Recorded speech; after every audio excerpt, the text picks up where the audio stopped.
It's a little bit of an oasis in the midst of a very crowded place, especially in Tokyo, where you can just go in, be with like-minded people, and listen to your favorite music on a great audio system, and just have a couple of drinks or a coffee. There's really no other experience like it, I think, if you're a jazz fan.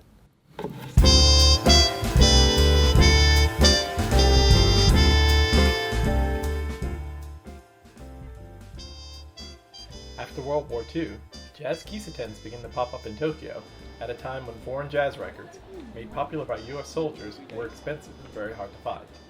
Even if one could afford to buy them, playing it with any volume at home was frowned upon by the neighbors. Soon, cafes began to offer people a way to listen to newly imported records at very high volumes. A jazz kissanten translates directly to English as jazz tea room, but it's better to think of it as being more of a jazz record cafe.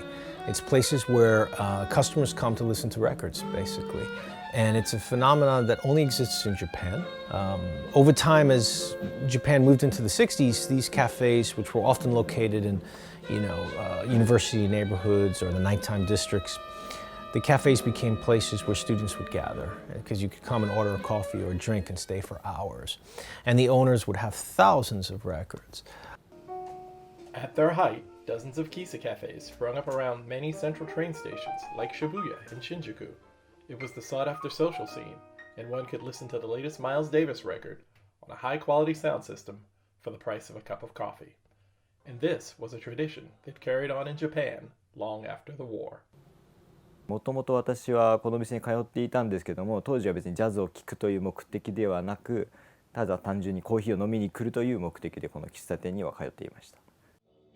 この店に通い続けることでジャズを聴き続け、ジャズに耳が馴染んでいった。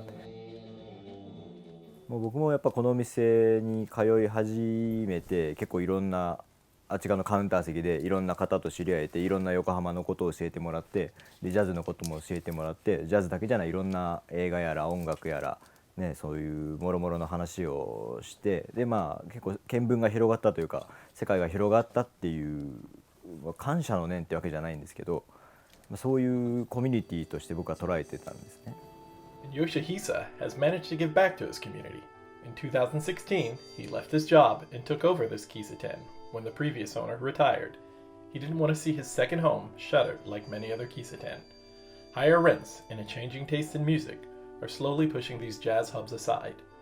Many have had to reinvent and go beyond being a place for just the jazz faithful.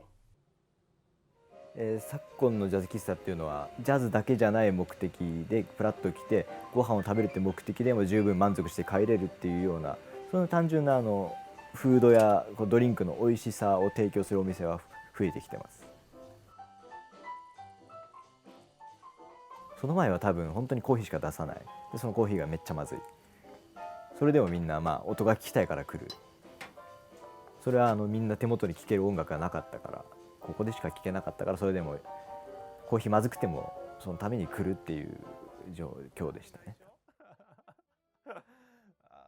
Jazz is a very human music, you know? It's not meant to be listened to, for the most part, in a solitary state. There's a few albums that you do that with, but for the most part, it's something that you want to share with people.